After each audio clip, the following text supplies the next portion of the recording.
기체 반응 법칙은 아이쿠 이름 앞에 기체자가 붙어있네? 여러분 우리 앞에서 했던 질량 보존 법칙과 일정 성분비 법칙은 고체, 액체, 기체 상관할 거 없이 다 성립이 돼요. 고액기 아무데나 다 써먹을 수 있는 법칙이야. 근데 기체 반응 법칙은 아무데나 못 써먹어. 어디에만 써먹을 수 있어? 기체에만 써먹을 수 있어요. 반응하는 물질도 생성되는 물질도 싸그리 다 기체일 때만 써먹을 수 있는 법칙이에요. 하나라도 고체나 액체가 섞여 있으면 요거는 못 써먹어요. 자, 기체 반응 법칙은 뭐냐면 수소와 산소를 반응시켜 수증기. 왜 물이 아니라 수증기라고 썼는지 알겠지? 기체여야 되니까. 기체일 때만 성립하는 법칙이니까. 이거 물이라고 써놨으면 이 법칙 못 써먹어요. 자, 과학자들이 수백 번 실험해봤어.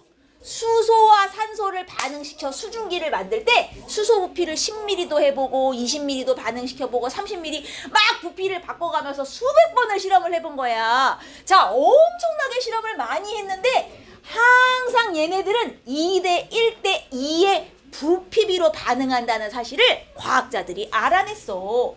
아주 많이 실험을 해봤는데도 여기서 벗어나는 게 하나도 없었단 말이야. 자, 여러분 우리 아까 수소와 산소가 반응하여 물이 될 때 질량비는 몇 대 몇 대 몇이라고 내가 이건 외우면 좋다. 조그맣게 했죠. 질량비는 1대 8대 9였던 거 조금 아까 기억해? 질량비하고 부피비는 좀 달라.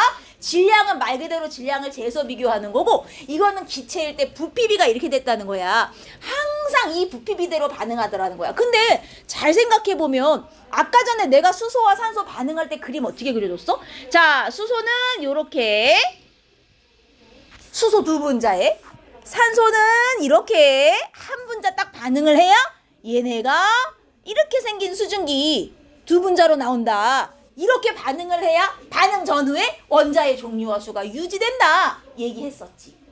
그러니까 이게 수소 두 분자에 산소 한 분자가 반응하여 항상 수증기가 두 분자 나오는 비율이니까 부피도 2대 1대 2가 될 수밖에 없다는 거야. 선생님, 자 여러분 뭔가 이상하지 않아요? 수소는 분자 크기가 작아요. 그 다음에 산소는 분자 크기가 크거든요. 하지만 부피로 치면 수소 한 분자가 차지하는 부피나 산소 한 분자가 차지하는 부피나 똑같아. 이게 기체의 특징이야. 기체는요, 분자 종류가 달라도 분자 개수만 같으면 부피를 똑같이 차지한다. 분자가 조금해도 커도 똑같아. 그래서 예를 들어 요만한 박스 안에 내가 수소 기체를 채웠더니 만약에 수소가 10분자 들어갔어. 그럼 똑같은 박스 안에 수소를 싹 빼고 산소 기체를 채워도 산소는 몇 분자 들어갈 거다? 10분자 들어갈 거란 얘기야.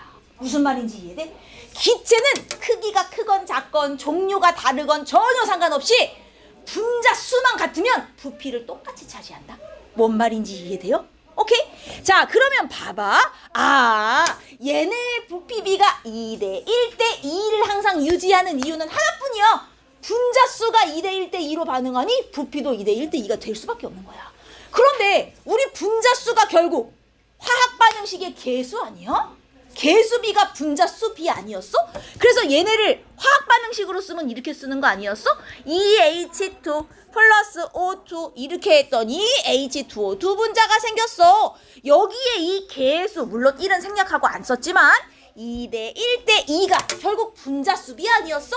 근데 분자 수가 2대 1대 2로 반응하니 부피도 2대 1대 2가 될 수밖에 없네? 왜? 기체는 부피가 기체는 분자 수가 같으면 무조건 부피도 똑같이 차지하기 때문에 분자 수비가 2대 1이면 부피비도 2대 1이 될 수밖에 없는 거야. 결국은 화학 반응식의 개수비가 분자 수비이자 무슨 비? 부피비구나. 이게 기체 반응의 법칙으로 확인된 거야. 진짜로 과학자들이 수만 번, 수백 번 실험을 해본 거야. 진짜로 이렇게 되나? 야, 바꿔서 실험해도 항상 2대 1대 2 안 변하냐? 항상 안 변하더라는 거야. 진짜로. 그래서 확인이 된 거지. 정말 개수비는 분자수 비이자 부피비가 맞구나. 이해했습니까? 오케이. 자, 그래서 사실 이 기체 반응의 법칙은 너무 쉬운 게 얘들아. 화학 반응식 개수만 맞출 줄 알면 얘네들의 부피비는 바로 나올 줄 알기 때문에 우리 이미 다 할 수 있어. 그러면 요 밑에도 한번 볼래? 아이고, 요런 거. 암모니아 같은 거. 자, N2 H2 반응하여 암모니아 NH3가 되는 반응에서도 개수를 맞춰 놓으면 봐봐. 얘네들 여기 1이 생략된 거기 때문에 1대 3대 2의 분자수비로 반응하되 이게 곧 부피비도 되는 거야. 그럼 저기 봐봐. 질소 분자는 크기가 크지만 어쨌든 한 네모 안에 질소 분자 한 개 들었고 수소 분자는 크기가 작지만 똑같이 한 네모 안에 한 개씩 들었으므로 결국 분자수가 3배면 부피도 3배. 그래서 항상 1대 3의 부피비로 반응하고 암모니아는 부피로 2가 나오는 거야. 무슨 말인지 이해돼? 개수비가 분자수비이자 부피비구나. 개수비만 맞출 수 있으면 이게 곧 반응 부피비가 되는 거구나. 이해됐습니까? 자, 그러면 여기 한번 볼래? 자, 우리 수소와 산소가 결합할 때 항상 어떤 부피비로 반응하냐면 보세요. 수소 2ml, 산소 2ml를 반응시켰더니 산소 1ml가 남았다? 그럼 산소는 사실 2ml 중에 몇 ml만 반응한 거야? 여러분, 산소는 2ml 중에 몇 ml만 반응한 거야? 1ml만 반응에 참여하고 1ml가 남았단 말이죠. 그럼 얘네는 항상 부피비로, 자, 질량비가 아니야. 이거는 질량비는 무슨 법칙일 때 하는 거고 일정 성분비의 법칙일 때 하는 거고 이번엔 부피비예요. 산소와 수소의 부피비가 몇 대 몇으로 반응? 2대 1로 반응한다는 뜻이잖아요. 맞습니까? 자, 그러면 밑에도 얘 4ml, 얘 5ml. 근데 얘네 반응 부피비는 항상 2대 1일 거거든요. 그럼 누구를 다 써야 된다는 얘기냐? 둘 중에 항상 2대 1로 반응해요. 부피비. 그럼 누구를 다 써? 호호. 여러분, 수소와 산소는 항상 부피비 몇 대 몇으로 반응? 여러분, 이게 여러분이 이해가 잘 안 되시나 본데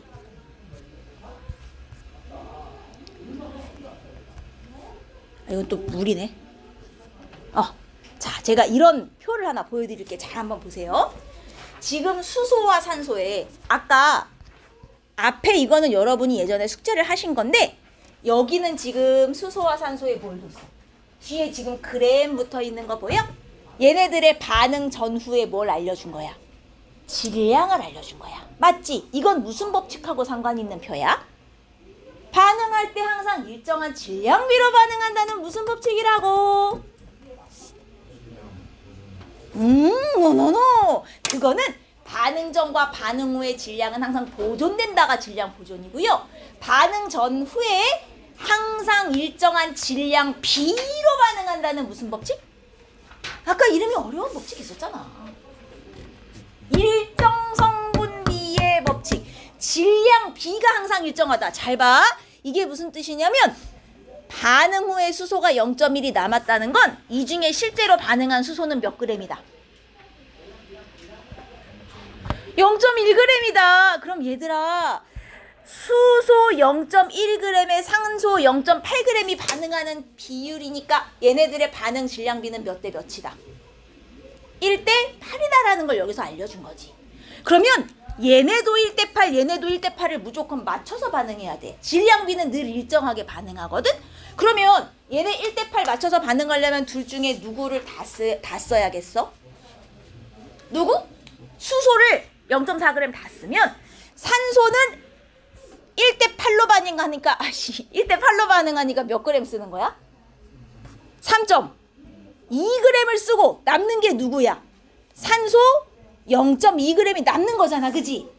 그 다음 여기서도 1대 8로 반응해야 되니까 얘 0.6g 반응하는데 산소가 0.2가 남았대. 그러면 얘 0.6g 반응할 때 산소는 원래 몇 그램 써야 돼?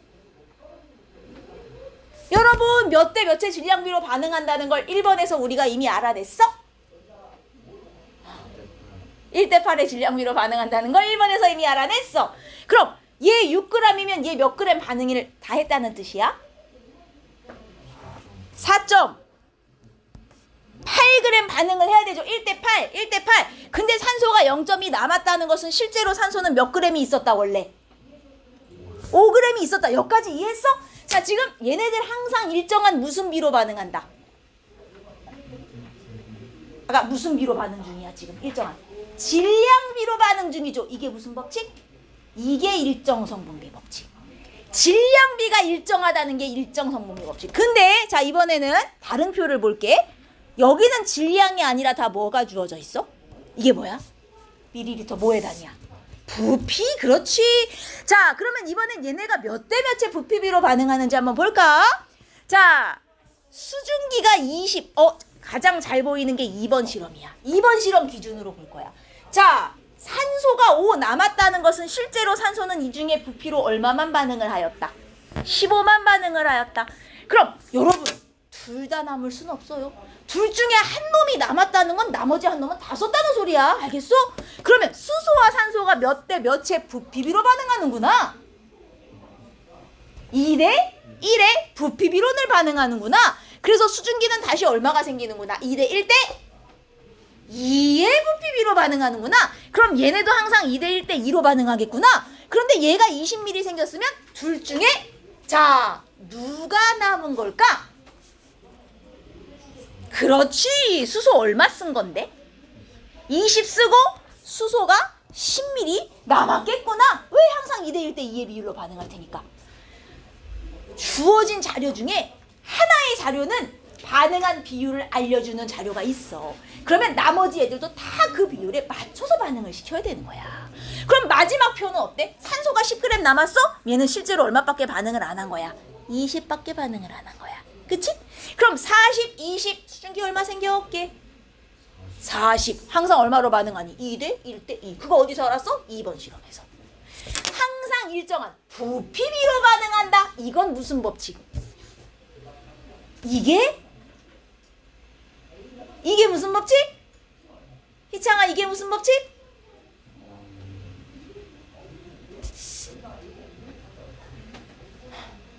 항상 일정한 질량비로 반응한다는 무슨 법칙이다?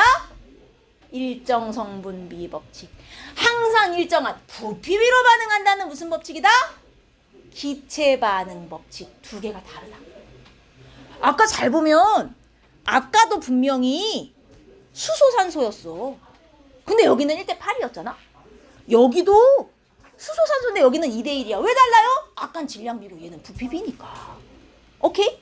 질량비가 일정하다는 일정성분비, 부피비가 일정하다는 기체반응. 하지만 풀이 방식은 똑같아. 항상 일정한 비율을 맞춰서 반응하기 때문에 둘 중에 한 놈 누가 남는지 찾아줄 수 있으면 돼. 그리고 아까 전에 질량을 이용한 일정성분비는 고액기 상관없이 다 쓸 수 있지만 요 기체, 부피비가 일정하다, 기체 반응의 법칙은 다 기체일 때만 써먹을 수 있는 거야. 그리고 둘 중에 개수비랑 상관 있는 건 일정성분비야 아니면 기체 반응 법칙이야? 개수비를 따라가는 건. 화학 반응식의 개수를 맞췄을 때 요 개수비하고 상관 있는 건 일정성분비야, 기체 반응 법칙이야. 여러분, 수소와 산소가 반응하여 수증기가 돼요. 개수 맞춰봐요. 개수 맞춰봐요. 맞춰봐요. 아니, 일단 수소는 저쪽에도 둘, 이쪽에도 둘 맞춰져 있잖아요. 근데 산소가 이쪽에 둘, 이쪽에 몇이야? 하나죠. 그럼 이러면 안 되죠. 산소수를 똑같이 두 개로 맞춰주기 위해 어디에 2를 붙여요? 예? 여기에 붙여야죠, 여러분. 여러분, 여긴 산소가 두 개인데 여긴 산소가 하나밖에 없으니 맞춰주려면 여기에 2를 붙여야 산소가 두 개가 되죠. 그죠? 대신 그럼 수소가 이쪽에 몇 개가 돼? 4개가 돼서 저쪽엔 2개밖에 없는데 이쪽엔 4개니까 안 맞죠? 그래서 또 어떻게 해? 여기도 2를 붙여서 4개. 그럼 다 맞아졌잖아. 여러분 지금 이 개수가 2대 1대 2죠. 지금 이게 요 부피비하고 똑같아요? 아니면 아까 질량비 1대 8대 9하고 같아요? 부피비 2대 1대 2랑 똑같은 거 안 보여요? 무슨 말인지 이해돼? 우리가 화학 반응식 할 때 맞춘 그 개수는 기체 반응 법칙. 즉 부피비랑 상관이 있고요. 일정 성분비의 질량비하고는 상관이 있어 없어? 없어요. 전혀. 알겠습니까? 따라서 이 기체 반응 법칙 부피비 할 때는 화학 반응식을 써서 개수비대로 반응한다. 그거 생각하고 푸셔도 돼요. 근데 질량비는 알아요. 일정 성분비의 법칙에는 요 화학 반응식 개수는 집어넣으시는 게 아니에요. 무슨 말인지 이해했습니까? 오케이, 이해했어요. 이게 기체 반응 법칙이에요. 그럼 봐봐요. 이거. 자, 질소와 수소가 반응하여 암모니아가 생기는 이 반응. 여러분, 이거를 화학 반응식으로 써보면 이렇게 돼. 질소는 화학식이 뭐지? 질소 화학식. N이야 그냥? N2. 얘 두 개 붙어 있는 거 봐봐. 기체는요, 기본적으로 혼자 안 다녀요. 원자 하나씩 다니는 기체 없어. 질소는 N이 아니라 N2야. 그 다음 수소는 분자로 어떻게 써? 수소 분자 H2. 좋아요. 자, 화살표하고 암모니아 분자 이름 기억하시는 분. 화학식. 좋아요. NH3. 여기까지 쓰고 자, 개수 맞춰볼까요? 질소가 반응 전에 둘, 근데 반응 후엔 지금 몇 개밖에 없어? 한 개밖에 없어요. 그럼 숫자를 어디에다가 붙여? NH3 앞에 얼마? 2 넣으시고. 수소가 반응 전에 둘, 지금 반응 후에 몇 개가 됐어? 6. 그럼 맞춰주기 위해서 어디에? H2 앞에 3을 넣으면 여기도 6이 돼요. 여러분, 개수가 1, 3, 2죠? 여기 그림에 박스 수 보세요. 1, 3, 2. 이게 부피비예요. 그러면 사실 우리 이렇게 어렵게 안 맞춰도 화학 반응식 쓰고 요 박스 개수 1개, 셋, 2개 이거를 그냥 개수에 세서 집어넣으셔도 된다는 얘기예요. 왜? 개수비는 부피비가 되니까. 물론 기체일 때 얘기예요. 액체나 고체가 섞여 있으면 안 돼요. 그래서 기체 반응의 법칙은 전부 기체일 때는 부피비가 곧 개수비가 되는구나. 개수비대로 그냥 부피 반응한다고 생각해도 되네. 이거요, 이거. 이해하셨습니까? 오케이. 그럼 여기 암모니아에 들어갈 얘는 어떻게 생겨야 돼요? 일단 질소, 요 파란 동그라미가 1개씩. 그죠? 그리고 수소, 조그마한 동그라미가 몇 개씩 붙어야 돼요? 반응 전에 총 6개니까 반응 후에도 6개가 나오려면 한 칸당 몇 개씩 들어가야 돼? 3개씩. 그래서 암모니아 이렇게 생겼구나. 사실 우리 암모니아 분자식 안 해오신 분들도 그림만 보면 이렇게 생겼을 거라는 걸 예상할 수 있죠. 아, 질소 하나에 수소 셋, NH3겠네. 이렇게 나온단 말이에요. 뭔 말인지 알겠어? 기체 반응의 법칙은 부피비이기 때문에 뭐가 가능하다? 개수비가 곧 부피비가 되는 게 가능하다. 이게 기체 반응의 법칙이에요. 할 수 있겠습니까? 일정 성분비랑 기체 반응의 법칙이 비슷한데 일정 성분비는 이렇게 반응 전후에 질량비로 하는 거고 기체 반응의 법칙은 이렇게 반응 전후에 부피비로 하는 거다. 됐어? 요 프린트를 한번 채워볼게요. 일정한 온도와 압력에서 기체들이 반응하여, 자, 여기 보이죠? 기체들이 반응하여 새로운 기체가 생성되니까 기체들 사이에는 무슨 비가 일정하게 유지된다? 반응. 그렇죠. 부피비. 이건 기체일 때만 돼요. 부피비가 성립한다는 무슨 법칙? 무슨 법칙이라고 이름이? 기체 반응의 법칙. 기체 반응 법칙 이렇게 쓰시면 돼요. 기체 반응 법칙. 자, 여기 보시면 수소 20ml에 산소 10ml를 반응시켰더니 봐봐. 남은 게 한 개도 없어.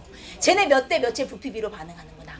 2대 1의 부피비로 반응하는구나를 여기서 이미 알려줘 버린 거야. 그러면 수증기는 20. 아이고, 그러면 수소와 산소가 반응하여 수증기가 생길 때 2대 1대 2로 항상 반응하는구나. 이미 1번에서 알려주고 가는 거야.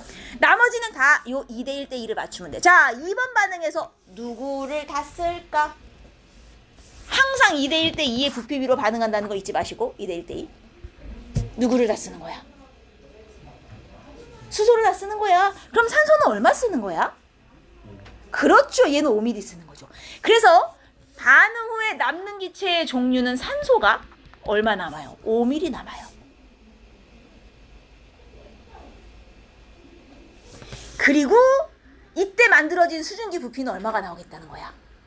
그렇죠. 1대 2대 2니까 10대 5대 10 딱 이렇게 나오겠구나. 요 비율을 맞춰서 항상 계산하면 되는 거야.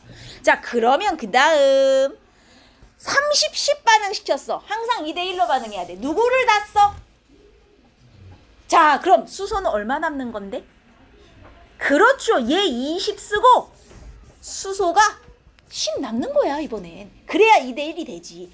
그리고 생성되는 수증기는 얼마? 2대 1대 2의 부피비로 반응하잖아. 얼마? 20. 어렵지 않죠? 항상 이 비율을 맞춰서 반응시키면 되는 거야. 그러면 마지막. 자, 2대1로 반응해. 누구를 다 써? 수소를 다 써. 그러면 산소는 얼마 쓰는 거야? 오케이. 그러면 얘 10ml 쓰니까 남는 건 누구야? 산소 5ml가 남겠네. 수증기는 얼마 나와? 수증기는 2대 2의 부피비로 반응하니까. 어때요? 이게 기체 반응 법칙이에요. 되게 쉽죠? 그리고 위를 보니 수증기를 만드는 반응에서 수소와 산소와 수증기의 부피비 몇 대 몇 대면 위에 지금 표에서 우리 확인하잖아. 몇 대 몇 대면 2대 1대 2. 근데 우리 위에 표가 없어도 수소, 산소, 수증기 화학 반응식 세워서 개수 맞춰보면 거기서도 2대 1대 2 나오는 걸 알 수 있어. 그렇게 풀어도 돼. 왜? 개수비는 부피비가 되니까. 됐습니까?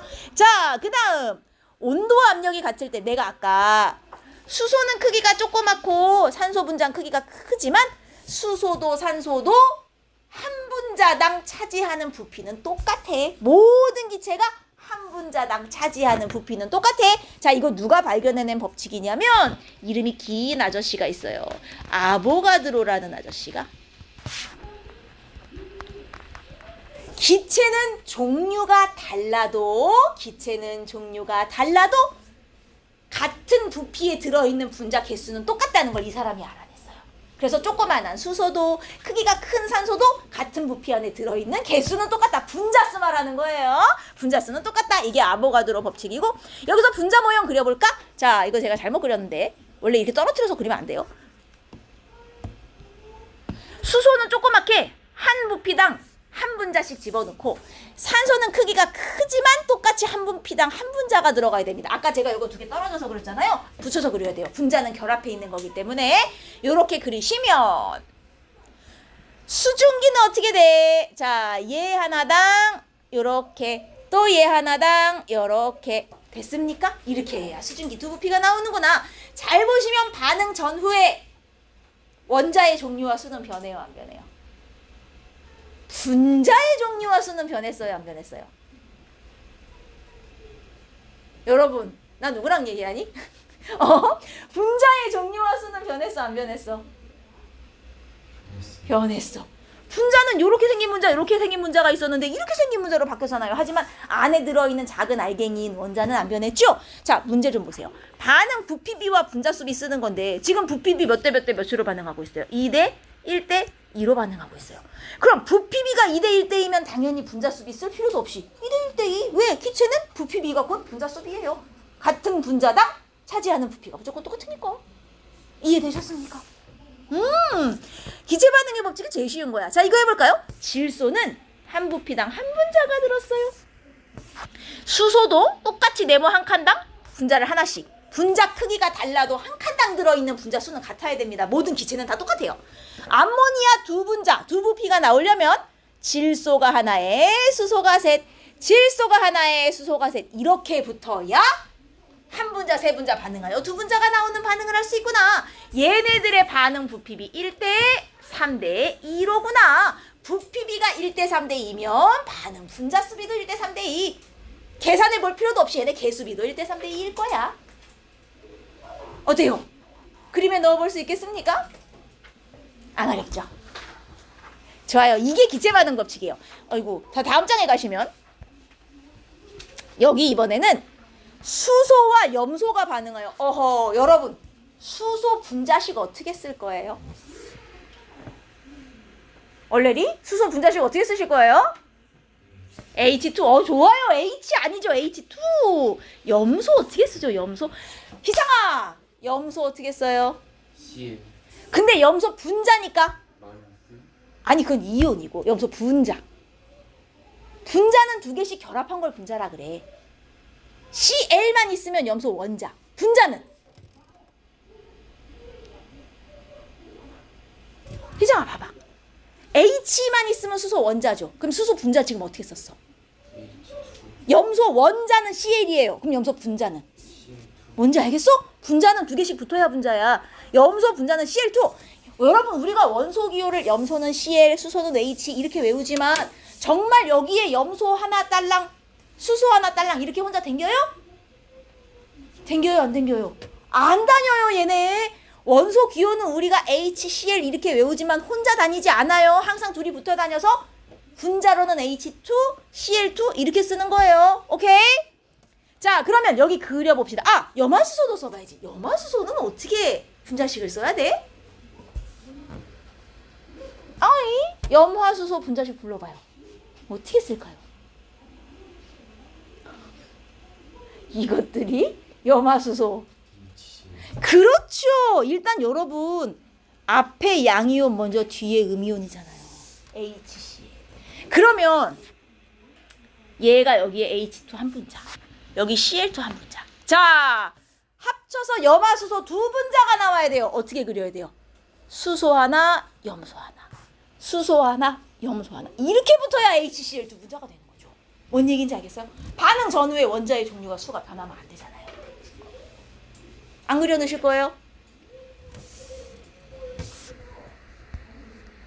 그래서 여기 보시면 화학 반응식을 쓰실 때 이미 내가 여기다 화학 반응식을 써놓은 거나 마찬가지인데 개수를 얘 하나 반응할 때 얘가 두 분자 나오니 1, 1인데 우리 1은 안 쓰니까 이것만 붙이시면 끝나시는 거예요. 그죠?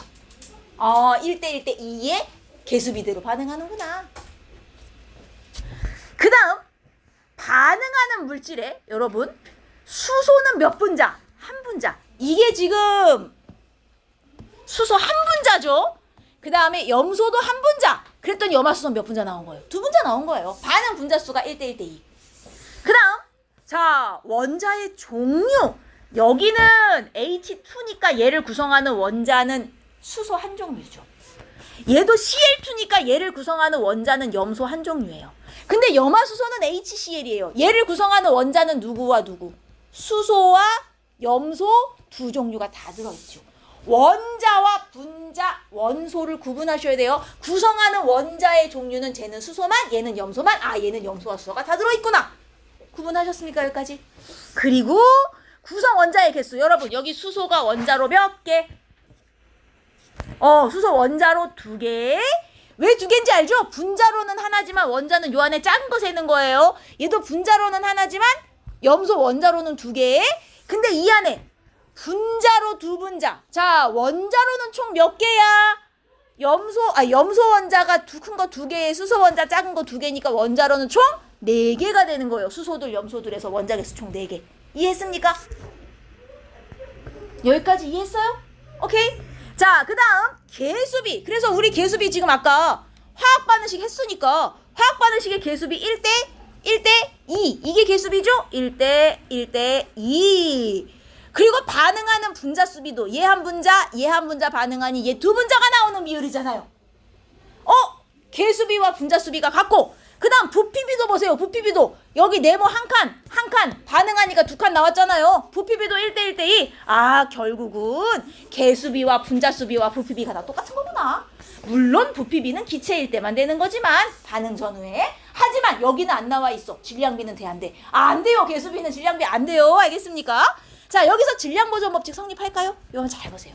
질량보존 법칙 성립할까요? 반응 전에 수소랑 염소 질량 쫙 재. 반응 다 하고 얘네 염화수소 질량 쫙 재. 보존 될까요? 안 될까요? 그림 딱 보세요. 보존 되겠어요? 안 되겠어요? 되겠어요. 왜요? 반응 전에 원자 종류와 개수, 반응 후에 원자 종류와 개수는 그대로 아닙니까? 따라서 분명 질량 보존이 성립할 거예요. 왜? 반응 전후 뭐는 안 변하니까 원자 종류와 개수는 변하지 않으니까.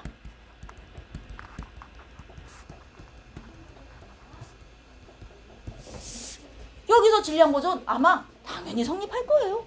뭘 말하고 싶은지 알겠어? 물론 저 그림 자체는 기체 반응의 법칙을 나타낸 그림이지만 저 그림에서도 질량 보존을 비교해보면 보존이 됐을 거란 얘기예요. 왜? 반응 전후의 원자의 종류와 수가 그대로니까.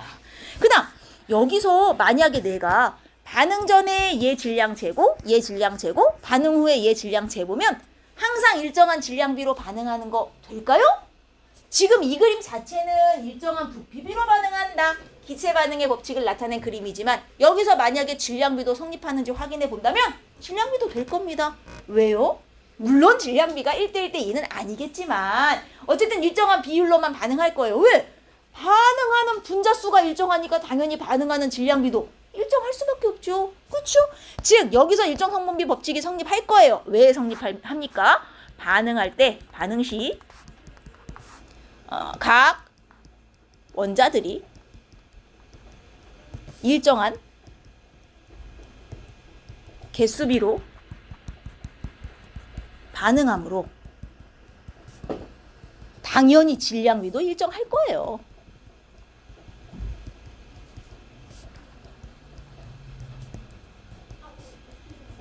그래서 일정 성분비도 아마 성립이 될 거예요. 이 얘기입니다.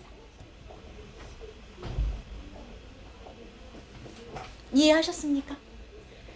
세 가지 법칙, 질량보존 법칙, 일정 성분비 법칙, 기체 반응 법칙, 세 개 구분하실 수 있겠어요?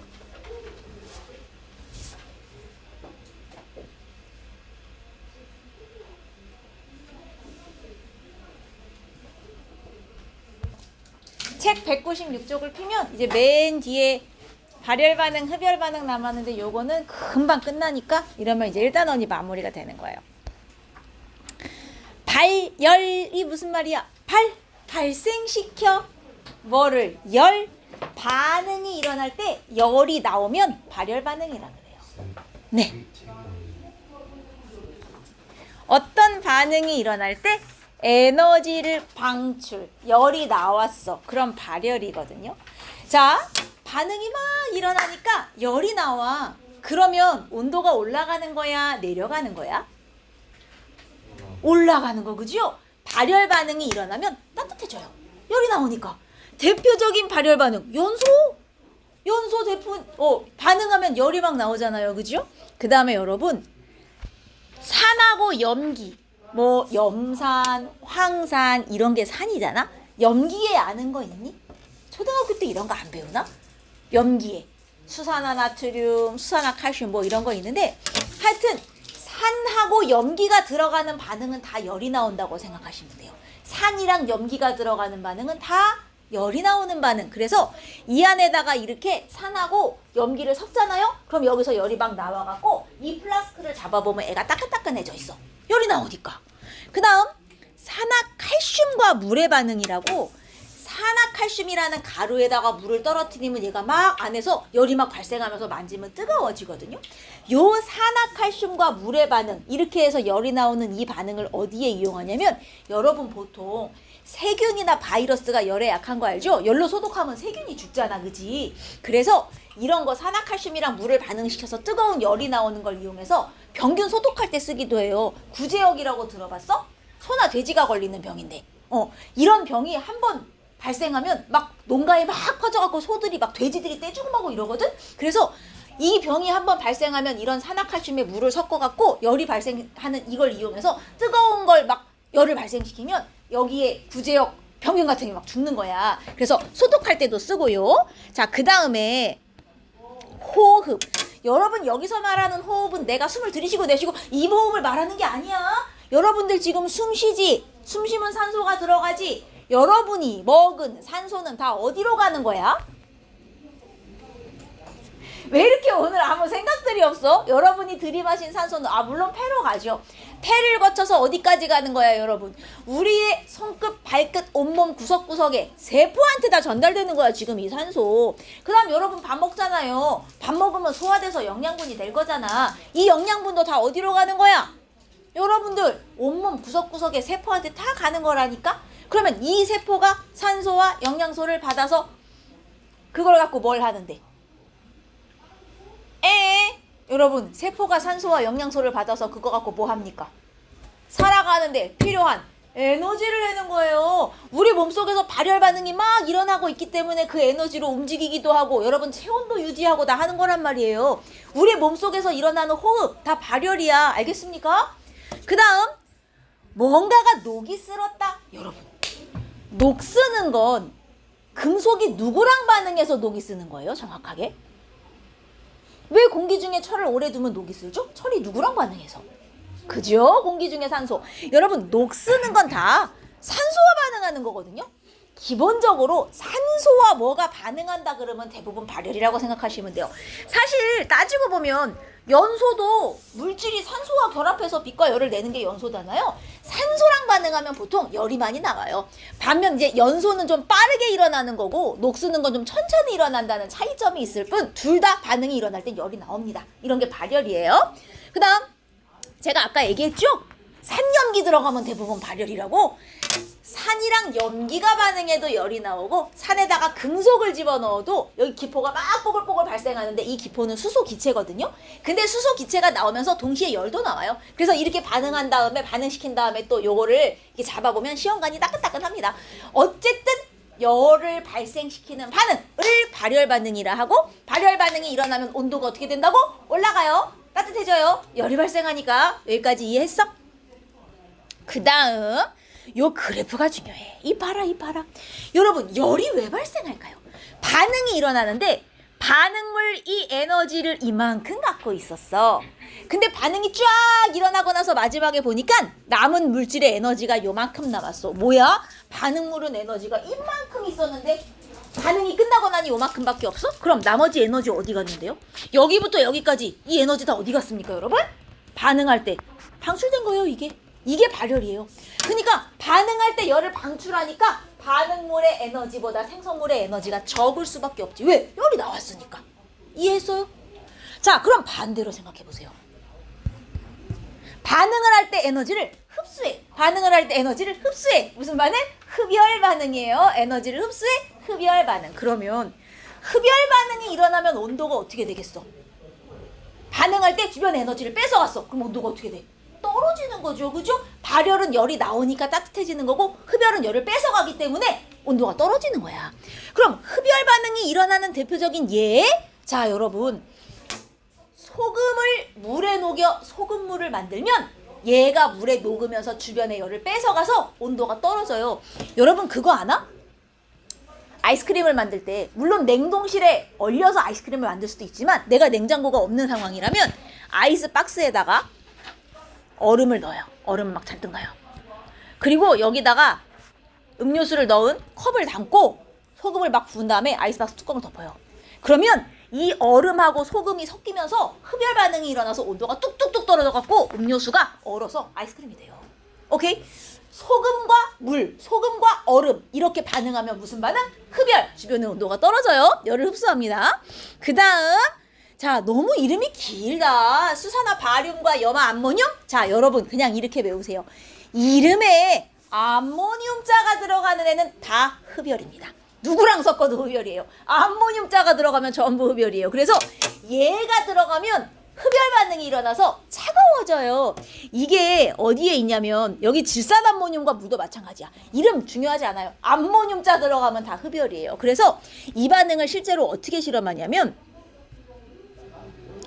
여기 안 보셔도 돼요. 나중에 문제 숙제로 할 건데 수산화바륨과 염화 암모늄. 여기 암모늄이 보이네. 암모늄이 보이면 무슨 반응이라고? 흡열이라고. 그래서 이 반응이 일어나면 비커가 차가워져요. 근데 지금 밑에 보시면 판자떼기를 깔아놨거든요. 요 판자에 물을 뿌린 다음 이 플라스크를 올려놓고 실험한 거야. 그러면 이 안에서 막 흡열 반응이 일어나서 얘가 차가워질 거 아니에요? 그러면 이 물도 같이 차가워져요. 밑에 뿌려놓은 거. 그럼 이 물이 어떻게 되냐? 얼어요. 그래서 반응이 끝나고 나서 내가 이 플라스크를 들어보면 밑에 있는 물이 얼어붙어갖고 판자떼기가 같이 올라와요. 이 실험이 뭘 하고자 하는 실험이냐? 와, 진짜로 얘가 반응하면서 열을 뺏어갔구나. 그래서 물이 얼어갖고 판자떼기가 달라붙었네. 이거를 눈으로 보고 싶은 거예요. 진짜 차가워져서 물이 어는 겁니다. 이해하셨습니까? 오케이. 뭐 암모늄자 들어가면 다 흡열이고요. 여러분 광합성 좀 생각해봐요. 광합성 에너지 흡수해요? 방출해요? 광합성 할 때 에너지 흡수합니까? 방출합니까? 왜들 이래요 오늘? 광합성 할 때 에너지 흡수해요? 방출해요? 빛에너지 흡수하잖아요. 아니 여러분 내 질문이 어려워요? 아니면 이제 계약이 가까워지니까 정신이 나가고 있는 거예요? 광합성 할 때 빛에너지 흡수하잖아요. 당연히 흡열이죠. 그죠? 그리고 자 여러분 이런 거 전기 분해 열 분해 이게 분해할 때 전기를 흘려줘야 분해가 돼. 분해할 때 열을 줘야 분해가 돼. 전기도 열도 따지고 보면 다 에너지예요. 뭘 분해하고 싶은데 내가 에너지를 줘야 분해가 돼. 그럼 이게 에너지를 흡수해서 분해가 된다는 뜻이잖아요. 저거 다 흡열이에요. 많은 친구들이 뭐라고 생각하냐면 열분해? 열이 나오니까 발열이네. 여러분, 열분해는 열이 나온다는 뜻이 아니라 열을 흡수하는 분해라는 뜻이에요. 알겠습니까? 열분해, 열을 흡수하는 분해. 따라서 이거 흡열이야, 발열이야? 흡열이에요. 알겠습니까? 전기분해, 전기를 흡수하는 분해. 흡열이에요, 여러분. 알겠죠? 내는 게 아니에요. 아, 이걸 줘야 흡수해서 분해가 되는 거구나. 이렇게 생각하셔야 돼요. 이런 게 흡열이에요. 그럼 흡열 반응은 그래프가 어떻게 생겼겠냐고요. 원래는 에너지가 요만큼 있었는데 반응이 끝나고 나니까 이만큼이 됐어요. 왜 이만큼이 어디서 왔길래 늘어났어? 이만큼을 흡수한 거예요. 흡수했으니까 에너지가 늘었죠. 이해했습니까? 자, 다시 이제 이게 헷갈리면 안 되는 거예요. 발열 반응이 일어났어요. 주변의 온도는 올라가요, 내려가요? 발열 반응이 일어서 그렇죠, 올라가요. 자, 발열 반응이 일어나요. 물질의 에너지는 증가해요, 감소해요? 감소. 내 에너지를 발생시켜서 반응을 했으니 바깥쪽은 에너지를 얻어서 따뜻해지고 내 에너지는 주는 거예요. 이해하셨습니까? 자, 흡열 반응이 일어났어요. 흡열 반응. 주변의 온도는 올라가요, 내려가요? 내려가요. 차가워지는 거죠? 자, 물질의 에너지는 증가해요, 감소해요? 에너지를 흡수해서 반응했으니 내 에너지는 증가하는 거예요. 온도는 떨어지고요. 구분할 수 있겠습니까? 할 수 있겠어요? 좋아요. 자, 흡열 반응과 발열 반응의 예시는 다 구분할 줄 알아야 되고요. 요 흡열과 발열을 이용하는 예. 일단 연소를 이용하는 건 다 발열을 이용하는 거고, 손난로 여러분. 이거 핫팩. 어머. 막 갖다 집어 던져. 핫팩 흔들면 왜 열이 나오게? 여러분, 이 안에 있는 가루가 무슨 가루게요? 이거 뜯어봤어요? 이 안에 있는 가루 무슨 가루게? 몰라요? 이거 철가루예요. 철가루. 그럼 얘 흔들면 왜 뜨거워지게요? 내가 얘를 흔들면 이 안에 있는 철가루가 뭐랑 반응하는 거게요? 공기 중에. 여러분, 제가 아까 전에 이거 흡열이다, 발열이다? 발열이다. 이 안에 있는 철가루가 누구랑 반응하는 거게요? 공기 중에 산소랑 막 반응해서 얘 막 쉽게 말하면 녹슬고 있는 거예요. 근데 되게 웃기죠? 원래 철이 녹슬 때는 시간이 오래 걸리거든요? 내가 철덩어리를 여기다 놓는다고 눈앞에서 막 녹쓰는 게 아니잖아요. 한 며칠 걸려야 녹이 슬잖아요. 근데 얘는 왜 이렇게 빨리 녹이 슬어서 열이 막 나와요? 그 이유가 뭐게요? 얘는 지금 덩어리가 아니라 무슨 상태야? 가루잖아요. 똑같은 철이어도 덩어리일 때보다 가루를 내면 훨씬 반응 속도가 빨라져요. 그래서 얘는 지금 가루로 만들어놨기 때문에 공기 중에 산소랑 미친 듯이 반응해서 지금 녹슬고 있는 거예요. 쉽게 말하면. 그 과정에서 열이 나는 거라고요. 이해하셨습니까? 그리고 실제로 이 손난로를 만들 때 뒤에 보면 손난로 만드는 그 실험이 있어요. 이 손난로 만들 때 철가루 넣고요. 이 안에다가 숯가루, 소금, 질석이라는 애를 같이 넣거든요. 철가루가 공기 중에 산소와 결합하여 뜨거워져서 발열 반응이 일어나는 거고, 나머지 얘들은 얘 더 빨리 반응하라고 도와주는 역할이에요. 더 빨리 녹슬라고. 이해하셨습니까? 어쨌든 이거 녹쓰는 반응이랑 똑같은 거라고 생각하시면 돼요. 그래서 이거 대표적인 발열이고요. 그 다음 그 다음에 또 이거 제설제. 여러분, 겨울에 눈 많이 왔어. 차가 못 다녀. 그럼 얼지 말라고 제설제 뭐 뿌려요? 제설제 뭐 쓰는지 몰라요? 염화칼슘 못 들어봤어요? 아니, 아무런 사회에 관심이 없으니까 눈이 와서 얼지 말라고 도로에다가 차가 이렇게 지나다니면서 제설차가 제설제를 뿌린단 말이에요. 그 제설제의 정체가 염화칼슘이라는 애인데, 이 염화칼슘이 눈 녹은 물에 녹으면 얘가 흡열을 하겠어요? 발열을 하겠어요? 자, 얼음이 녹아야 돼. 그럼 당연히 뭐 해야 돼요? 발열을 하는 거예요. 제설제가 물에 녹으면 막 열이 발생하면서 얼었던 얼음도 다시 녹는 거예요. 그래서 빙판이 안 되는 거죠. 이해됐습니까? 대표적인 발열이에요. 반면에 흡열 반응을 이용하는 얘는 이제 뭐 아까 얘기했던 냉찜질팩 같은 거. 얘는 흔들면 뜨거워지지만 아이스팩도 따로 있어요. 아이스팩은 흔들면 차가워지는 게 있습니다. 그런 애들은 이제 이런 암모늄자 들어가는 애들, 이거 다 흡열이라 그랬죠? 이런 애들을 집어넣으면 차가워져요. 이해됐죠? 요게 다 흡열 반응, 발열 반응을 이용하는 얘다. 여기까지가 끝이에요. 자, 에너지를 방출하는 반응이 뭐다?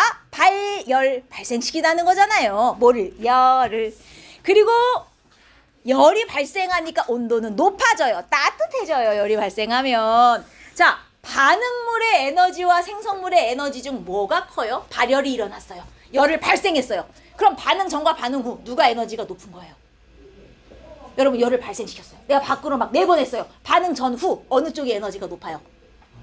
그치, 전이 높은 거야. 에너지를 발생시켰으니 에너지가 주는 거예요. 반응물이 더 에너지가 높은 겁니다. 그 다음 에너지를 흡수하는 반응은 흡열.